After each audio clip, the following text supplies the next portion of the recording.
శ్రీ సాయినాథాయ నమః. శ్రీ సాయి సచ్చరిత్రం 14వ అధ్యాయం. ప్రస్తావన. నాందేడు పట్టణ నివాసియగు రతన్జీ దక్షిణ మీమాంస దక్షిణ గూర్చి ఇంకొకరి వర్ణన. ప్రస్తావన.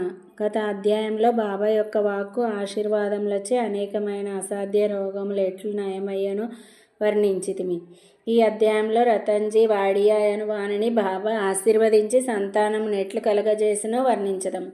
ఈ యోగేశ్వరుని జీవితం లోపల వెలుపల కూడా సహజంగా అత్యంత మధురముగా నుండును. వారు నడిచిన, భుజించిన, మాట్లాడిన, ఏ పని చేసినను అన్నీయూ మధురముగా నుండును. వారి జీవితం మూర్తిభవించిన ఆనందం. శ్రీ సాయి తమ భక్తులు జ్ఞప్తి అందు ఉంచుకొను నిమిత్తం వారిని చెప్పిరి. భక్తులు చేయవలసిన పనులను అనేక కథల రూపముగా బోధించిరి. క్రమముగా నవి అసలైన మతమునకు మార్గం చూపును. ప్రపంచంలోని జనులందరూ హాయిగా నుండవలనని బాబా ఉద్దేశం. కానీ వారు జాగ్రత్తగా నుండి జీవితాశయమనగా ఆత్మ సాక్షాత్కారమును సంపాదించవలనని వారి ఉద్దేశం. గత జన్మల పుణ్యం కొలది మనకు మానవ జన్మ లభించినది కాబట్టి దాని సహాయముతో భక్తిని అవలంబించి దానివల్ల జన్మరాహిత్యమును పొందవలను. కనుక మనం ఎప్పుడూనూ బద్దకించరాదు. ఎల్లప్పుడూ జాగ్రత్తగా నుండి జీవితాశయమును దాని ముఖ్యోద్దేశమునైనా మోక్షంను సంపాదించవలను. ప్రతినిత్యము సాయి లీలలు వినినచో నీవు శ్రీ సాయిని చూడగలవు. నీ మనస్సున వారిని రాత్రింబగళ్ళు జ్ఞప్తి అందించుకొనుము. ఈ ప్రకారంగా శ్రీ సాయిని అవగాహన చేసుకున్నచో నీ మనస్సులోని చాంచల్యం అంతయు పోవును. ఇటులే కొనసాగిన ఎడల తుట్టతుదకు శుద్ధి చైతన్యమునందు కలిసిపోదుము. నాందేడ్ పట్టణ నివాసియగు రతన్జీ ఇక ఈ అధ్యాయపు ముఖ్య కథను ప్రారంభించదము. నైజాం ఇలాకాలోని నాందేడులో పార్సీ వర్తకుడు ఒకడు ఉండెను. అతని పేరు రతన్జీ. షాపూర్జీ వాడియా. అతడు చాలా ధనమును ఆర్జించెను. పొలములు, తోటలు సంపాదించెను. పశువులు, బండ్లు, గుర్రములు మొదలగున ఐశ్వర్యములతో తులతూగుచుండెను. బయటకు చూచుటకు చాలా సంతుష్టిగా సంతోషంతో కనిపించేవాడు. కానీ లోపల వాస్తవంగా నట్లుండేవాడు కాదు. ఈ లోకమునందు పూర్తి సుఖంగానున్న వారొక్కరు లేరు. ధనికుడగు రతన్జీ కూడా ఏదో చింతతో నుండెను. అతడు ఔదార్యం గలవాడు. తన దాన ధర్మములు చేయువాడు. బీదలకు అన్నదానం, వస్త్రదానం చేయుచుండువాడు. అందరికి అన్ని విధముల సహాయం చేయుచుండువాడు. చూచిన వారందరూ అతడు మంచివాడు, సంతోషముగా నున్నాడని అనుకొనిరి. కానీ రతన్జీ చాలా కాలం వరకు సంతానం లేకపోవడచే నిరుత్సాహి అయి ఉండెను. భక్తి లేని హరికథ వలె, వరుసలేని సంగీతం వలె, జంధ్యం లేని బ్రాహ్మణుని వలె, ప్రపంచం లేని జ్ఞాని వలె, శాస్త్రవేత్త లేని పశ్చాత్తాపం లేని యాత్ర వలె, కంఠాభరణం లేని అలంకారం వలె రతన్జీ జీవితం పుత్ర సంతానం లేక నిష్ప్రయోజనంగాను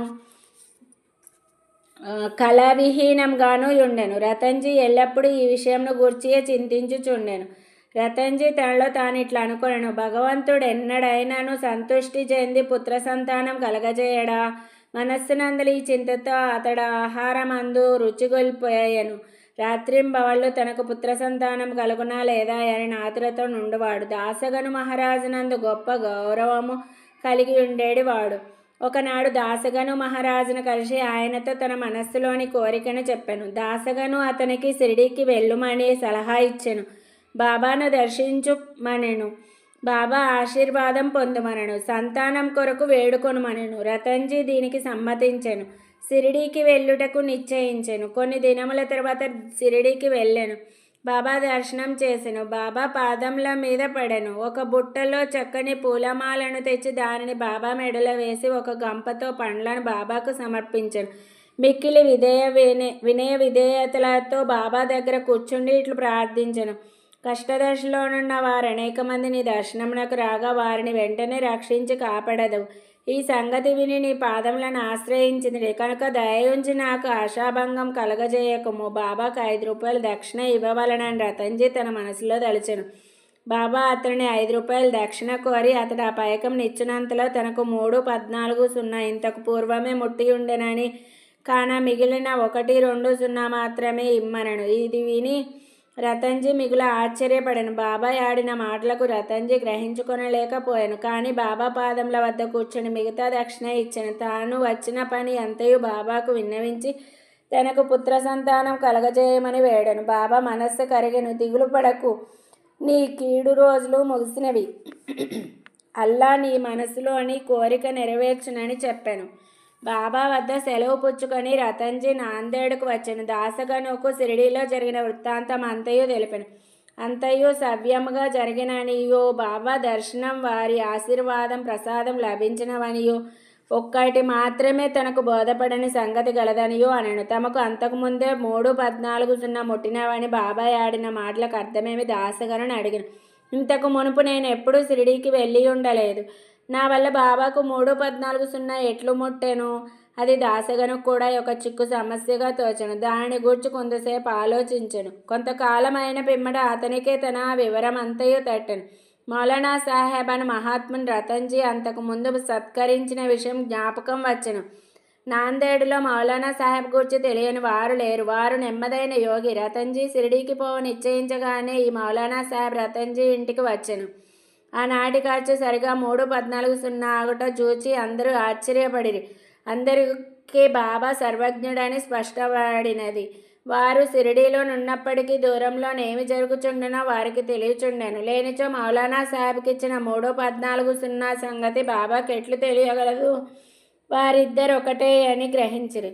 దాసగను చెప్పిన సమాధానమునకు రతన్జీ సంతుష్టి చెందెను. అతనికి బాబా యందు స్థిరమైన నమ్మకం కలిగెను. భక్తి హెచ్చాయెను. కొద్ది కాలం పిమ్మట అతనికి పుత్ర సంతానం కలిగెను. ఆ దంపతులు ఆనందమునకు మితి లేకుండెను. కొన్నాళ్లకు వారికి 12 సంతానం కలిగిరి. కానీ 4 మాత్రం బతికిరి. ఈ అధ్యాయం చివరన హరివినాయక సాటే అనువాడు తన మొదటి భార్య కాలం చేసిన పిమ్మట రెండవ వివాహం చేసుకున్నచో పుత్ర సంతానం కలుగునని బాబాయ్ ఆశీర్వదించి నా కథ గలదు. అట్లే రెండవ భార్య వచ్చిన పిమ్మట వారికి 2 కుమార్తెలు కలిగిరి. అతడు నిరుత్సాహం చెందెను. కానీ బాబా మాటలు ఎన్నటికీ అసత్యములు కానేరవు. 3వసారి అతనికి కొడుకు పుట్టాను. ఇట్లు బాబా వాక్యం నిజమైనది. అంతన అతడు మిక్కిలి సంతుష్టి చెందెను. దక్షిణ మీమాంస దక్షిణ గురించి క్లుప్తంగా చెప్పి ఈ అధ్యాయం ముగించదాం. బాబా తమను జోడించుటకు వెళ్ళిన వారి వద్ద నుండి దక్షిణ పుచ్చుకొనుట అందరికీ తెలిసిన సంగతి. బాబా ఫకీరైనచో వారికి దేనియందు అభిమానం లేకున్నచో వారు దక్షిణను ఎందుకు అడగవలెనో, వారు ధనమును ఎలా కాంక్షించవలనని ఎవరైనా అడగవచ్చును. దీనికి పూర్తి సమాధానం ఇది. మొట్టమొదట బాబా ఏమీ పుచ్చుకునేది వారు కారు. కాల్చిన అగ్గిపుల్లలను జాగ్రత్త పెట్టుకొని జేబుల్లో వేసుకునేది వారు. భక్తులను కానీ తదితరులను కానీ బాబా ఏమీ నడిగేడి వారు కాదు. ఎవరైనా ఒక కాని కానీ 2 కానులు కానీ ఇచ్చినచో వానితో నూనె పొగాకు కొనేడివారు. బీడి కానీ చిలుము కానీ పీల్చేవారు. రిక్త హస్తములతో యోగులను చూడరాదని కొందరు 1 కానీ 2 కానీ పైసలను బాబా ముందర పెట్టేవారు. 1 కాని ఇచ్చినచో బాబా జేబులో నుంచుకునేడివారు. అర్ధన అయినచో తిరిగి ఇచ్చేడివారు. బాబా కీర్తి అన్ని దిశలకు వ్యాపించిన తర్వాత అనేక మంది బాబా దర్శనమునకై గుంపులుగా రాజొచ్చిరి. అప్పుడు బాబా వారిని దక్షిణ అడుగుచుండెను. దేవుని పూజ యందు బంగారు నాణెము లేనిదే ఆ పూజ పూర్తి కాదు అని వేదం చెప్పుచున్నది. దేవుని పూజ యందు నాణెం అవసరమైనచో యోగుల పూజలో మాత్రం ఎలా ఉండరాదు? శాస్త్రములలో కూడా ఏమని చెప్పబడినదో వినుడు. భగవంతుని, రాజుని, యోగిని, గురిని దర్శించుటకు పోవునప్పుడు రిక్తహస్తములతో పోరాదు. నాణెము కానీ డబ్బు కానీ సమర్పించవలన. ఈ విషయం గూర్చి ఉపనిషత్తులు ఏమని ఘోషించుచున్నవో చూచదము. బృహదారణ్యకోపనిషత్తులో ప్రజాపతి దేవతలకు, మానవులకు, రాక్షసులకు దయను నక్షరమును బోధించెను.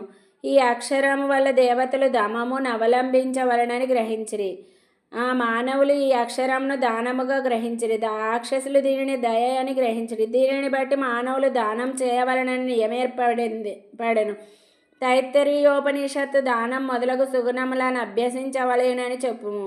దానం గట్టి విశ్వాసంతోనూ ధారాళముగాను అణకువతోనూ భయముతోనూ కనికరముతోనూ చేయవలెను. భక్తులకు దానం గురించి బోధించుటకు ధనమందు వారికి గల అభిమానమును పోగొట్టుటకు వారి మనములను శుభ్రపరచుటకు బాబా దక్షిణ అడుగుచుండెను. కానీ ఇందులోనొక విశేషమున్నది. బాబా తాము పుచ్చుకొని దానికి 100 రెట్లు తిరిగి ఇవ్వవలసి వచ్చుచుండెను.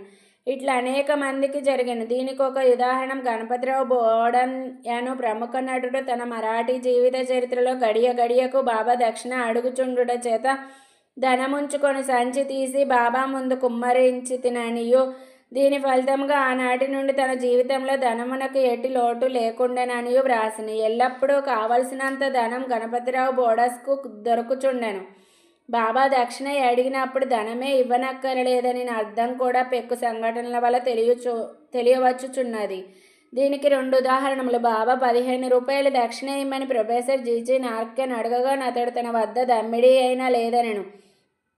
దానికి బాబా ఇట్లనెను, నీ వద్ద ధనం లేదని నాకు తెలియను, కానీ నీవు యోగ వాసిష్టము చదువుచున్నావు కదా, దాని నుంచి నాకు దక్షిణ ఇమ్ము. దక్షిణ అనగా నిచ్చట గ్రంథం నుంచి నేర్చుకొనిన విషయములను జాగ్రత్తగా హృదయంలో దాచుకొనమని అర్థం. ఇంకొకసారి తర్కడ్ భార్యను 6 రూపాయలు దక్షిణ ఇమ్మని బాబా అడిగాను. తన వద్ద పైకం లేకుండాచే ఆమె మిగుల చిన్నబోయాను. అప్పుడు అక్కడ నేనున్న ఆమె భర్త బాబా వాక్కులకు అర్థం చెప్పాను. తన 6 శత్రువులను కామ క్రోధ లోభాదులను తమకు పూర్తిగా సమర్పించవలనని బాబా భావమని అతడు తన భార్యకు వివరించను.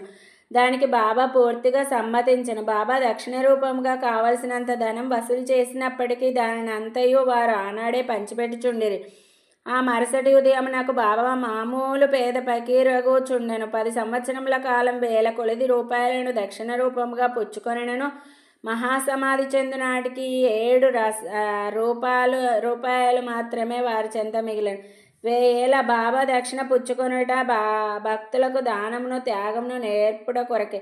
దక్షిణ గూర్చి ఇంకొకరి వర్ణన. బీవీదేవ్ టానా నివాసి, ఉద్యోగ విరమణ చెందిన మమల్తాదారు బాబా భక్తుడు. దక్షిణ గురించి ఆయన శ్రీ సాయి లీలా మాసపత్రికలో ఇట్లు వ్రాసినారు.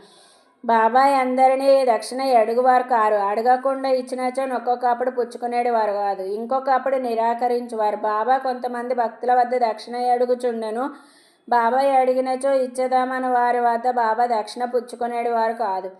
తమ ఇష్టమునకు వ్యతిరేకంగా ఎవరైనా దక్షిణ ఇచ్చినచో బాబా దానిని ముట్టేవారు కారు. ఎవరైనా దక్షిణ తమ ముందుంచినచో దానిని తిరిగి తీసుకొని పొమ్మని చుండిరి. బాబాయ్ అడిగేది దక్షిణ పెద్ద మొత్తంలో కానీ చిన్న మొత్తంలో కానీ భక్తుల కోరికలు భావం వసతి బట్టి ఉండును. స్త్రీలు పిల్లల వద్ద కూడా బాబా దక్షిణ అడుగుచుండెను. వారు అందరూ ధనికులను కానీ అందరూ బీదలను కానీ దక్షిణ అడగలేదు. తాము అడిగినను దక్షిణ ఇయ్యని వారిపై బాబా కోపించి ఉండలేదు. ఎవరి ద్వారానైనా భక్తులు దక్షిణ పంపినచో తెచ్చిన వారి దానిని మరచినప్పుడు వారికి దానిని గూర్చి జ్ఞప్తికి తెచ్చి ఆ దక్షిణ పుచ్చుకొని వారు ఒక్కొక్కప్పుడు చెల్లించిన దక్షిణ నుంచి కొన్ని రూపాయలు తిరిగి ఇచ్చి పూజలో పెట్టుకొనమనేది వారు. దీని వలన భక్తునికి మిక్కిలి ప్రయోజనం కనిపించుచుండెను. అనుకున్న దానికంటే ఎక్కువ ఇచ్చినచో కావలసిన దానినే ఉంచుకొని మిగతా దానిని తిరిగి ఇచ్చి వేయుచుండిరి. ఒక్కొక్కప్పుడు భక్తులను కొనిన దానికంటే ఎక్కువగా ఇవ్వమనుచుండువారు. లేదనిచో ఎవరి వద్దనైనా బదులు పుచ్చుకొని కానీ అడిగి తీసుకొని కానీ ఇవ్వమనుచుండిరి. కొందరి వద్ద నుంచి ఒకే రోజు 3-4 సార్లు దక్షిణ కోరుచుండిరి. దక్షిణ రూపంగా వసూలైన పైకం నుంచి బాబా కొంచెం మాత్రమే చిలుమునకు దుని కొరకు ఖర్చు చుండిరి. మిగతా దానిని అంతే బీదలకు దానం చేయుచుండేడు వారు. 50 రూపాయలు మొదలు 1 రూపాయి వరకును ఒక్కొక్కరికి నిత్యం దానం చేయుచుండేవారు. షిరిడి సంస్థానంలోనున్న విలువైన వస్తువులన్నీ రాధాకృష్ణమాయి సలహాచే భక్తులు తెచ్చి ఇచ్చిరి. ఎవరైనా విలువైన వస్తువు తెచ్చిచ్చినచో బాబా వారిని తిట్టేడివారు. నానాసాహెబ్ చందోర్కర్తో తన ఆస్తి అంతయోనొక కౌపీనము, ఒక వీడి గుడ్డ, యొక్క కపని, ఒక తంబిరేలు గ్లాస్ మాత్రమే అనియు అయినప్పటికీ భక్తులను అవసరమైన నిష్ప్రయోజనమైన విలువైన వస్తువులు తెచ్చుచున్నారని అనుచుండేవారు. మన పారమార్థికమునకు ఆటంకములు 2 కలవు. మొదటిది స్త్రీ, రెండవది ధనము. షిరిడీలో బాబా ఈ 2 సంస్థలను నియమించి ఉన్నారు. అందొకటి దక్షిణ, రెండవది రాధాకృష్ణమాయి. తన భక్తులు ఈ రెండిటిని ఎంతవరకు విడిచిపెట్టిరో పరీక్షించుటకై బాబా వీరిని నియమించను. భక్తులు రాగానే దక్షిణ అడిగి పుచ్చుకొని బడికి పంపుచుండిరి. ఈ 2 పరీక్షలకు తట్టుకొన్నచో అనగా కనకమందు కాంతయందు అభిమానం పోయినదని నిరూపించినప్పుడే బాబా దయవల్ల ఆశీర్వాదం వలన వారి పారమార్థిక ప్రగతి శీఘ్రమగుట దృఢపడుచుండెను. భగవద్గీతలోని ఉపనిషత్తులలోనూ పవిత్రమైన స్థలమందు పవిత్రునకిచ్చిన దానము ఆ దాత యొక్క యోగక్షేమములకు అధికముగా తోడ్పడునని ఉన్నది. షిరిడీ కన్నా పవిత్ర స్థలమేది? అందున్న దైవం సాయిబాబా కన్నా మిన్న ఎవరు? 14వ అధ్యాయం సంపూర్ణం. సద్గురు శ్రీ సాయినాథార్పణమస్తు. శుభం భవత్. Thanks for watching Devotional Updates channel.